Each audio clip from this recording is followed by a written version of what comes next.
What's going on, guys? This is VinylicPuma, back with a video for a game that I've been playing quite a bit for these past few days, but I'd like to go ahead and rank all of the guns and weapons that the player can obtain in Rage 2. Now before we start, it's worth noting that the rankings in this video will be fairly subjective, as it's worth noting that what weapons work best for me could be different for you and your playstyle.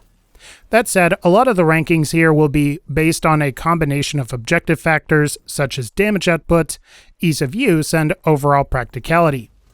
I'll also be going over the upgrade path I'd recommend for each gun, though keep in mind that this can vary somewhat depending on how you want individual guns to function. Finally, if you find you liked this video or if you found it helped you with the game, be sure to smash like on this video, and failing that, feel free to answer this silly riddle, which is, what falls but never breaks? Feel free to let everyone know in the comment section below, but otherwise, let's just go ahead and start here with our lowest entry on this list, which is the Sidewinder Pistol.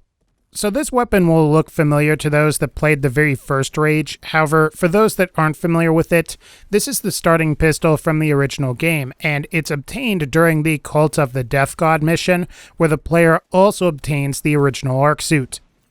While it's not a terrible weapon or anything, the Sidewinder Pistol is definitely limited by its lack of upgrade potential, and compared to the Sidewinder Pistol stat-wise, you'll find that the Sidewinder sports both better damage and a higher magazine size.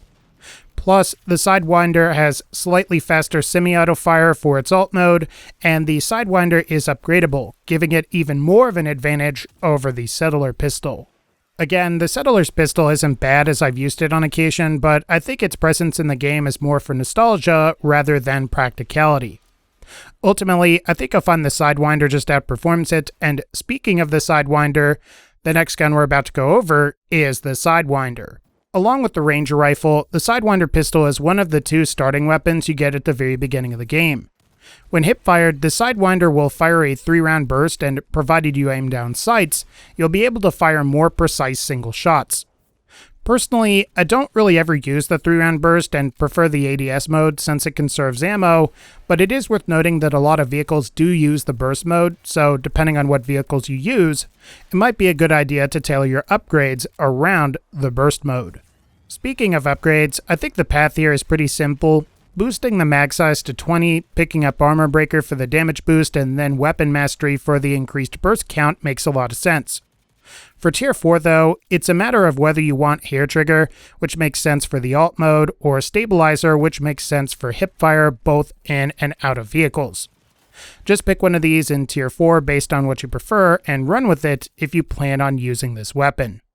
Compared to other weapons in the game, I think you'll find there are better options out there, and as far as handguns are concerned, it's about time we talked about our last one, which is the Firestorm Revolver.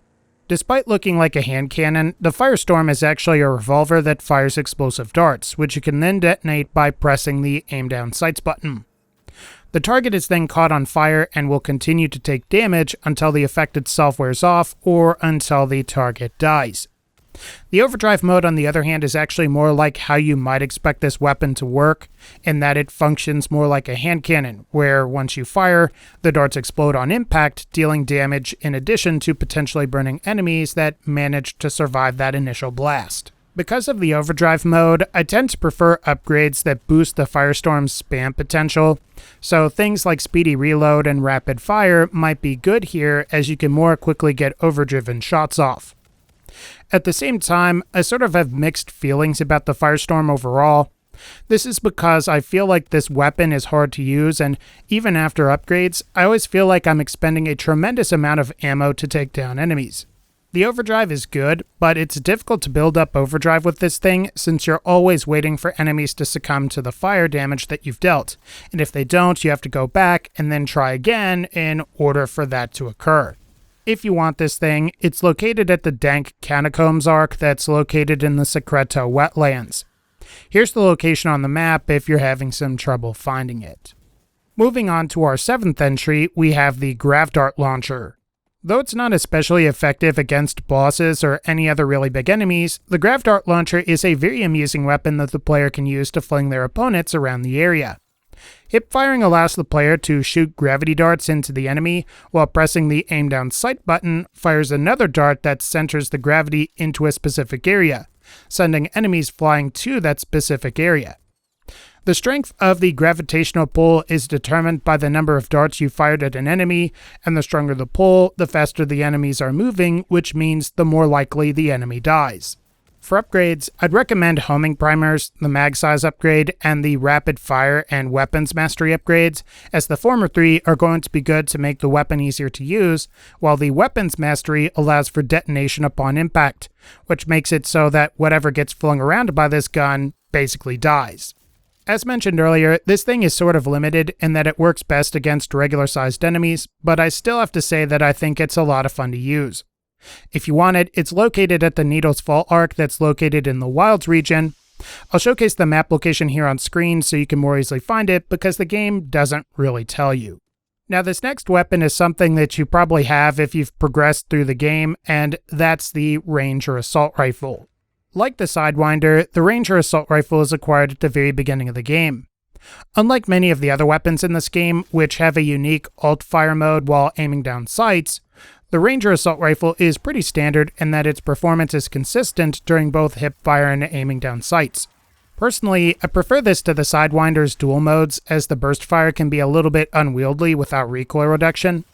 That and the full auto nature of the Ranger Rifle makes it easier to use, where I always feel like I'm constantly worried about missing with the Sidewinder.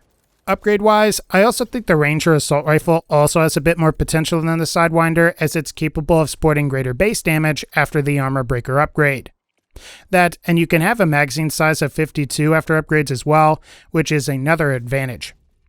This is also an aside, but you can also carry double the assault rifle ammo compared to pistol ammo, so that's just another advantage, even though it's not really an upgrade per se. Personally, I've used this gun pretty much throughout the entire game, and during the vast majority of the boss fights, it's usually pretty effective. So if you're having a tough time picking which beginning weapon you want to use, I would go with the Ranger Assault Rifle, even if it's a little generic by Rage 2 standards.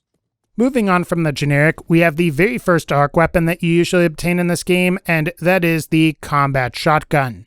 Now, in order to obtain this thing, you'll need to do the Blackout mission that you complete for Marshall in Gun Barrel. So really, as long as you go to Gun Barrel at the very beginning of the game, and you meet Marshall and complete this quest, you should get the Combat Shotgun. Functionally, the Combat Shotgun has a pretty standard run-of-the-mill hipfire and functions like you might expect. However, it has a special alt-fire mode that allows the player to fire slugs that can knock enemies around while aiming down sights. There's also a unique overdrive mode where the player's shotgun pellets gain some penetration potential, allowing them to pass through targets and hit enemies behind them. So, as you can imagine, this makes the shotgun very useful for taking on mobs. For upgrades, I'd highly recommend the Speed Loader, as it greatly improves reloading. Far Shot can improve your range a little bit, and after that, it just makes sense to pick up the Armor Breaker and Weapon Masteries to further improve these shotgun's capabilities. Overall though, I'd say this is a great gun and will likely be one of the main weapons you use throughout your playthrough. So be sure to upgrade it and improve its capabilities as soon as you're able. Now this next entry might be controversial, but in fourth place we have the BFG 9000. A popular weapon from the Doom franchise by id, who helped make/publish Rage 2, the BFG 9000 makes an appearance in this game as the strongest weapon from a technical perspective.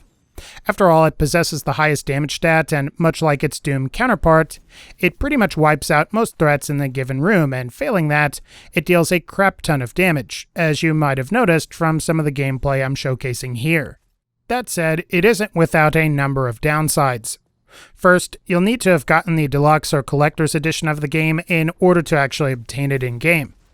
Second, you'll need to make sure you have plenty of money when purchasing ammo for the BFG, as the ammo costs about $1,000 per round and can only be obtained in Wellspring. For our final downside, it's worth noting that you're greatly limited to the amount of ammo you can carry at any one time for the BFG, which makes using the weapon fairly impractical. So, while it's quite powerful in practice, I think you'll find that you're much better off with using other similar heavy weapons that have cheaper ammo or are just more practical to operate. In the end, if you didn't get the special editions, I wouldn't worry about it too much. If you did get the special editions though, simply drive out of Vineland at the very beginning of the game and you should find it from a fallen meteorite. Here's the map location if you missed it. Coming in at number 3 for the bronze, we have the Hyper Cannon.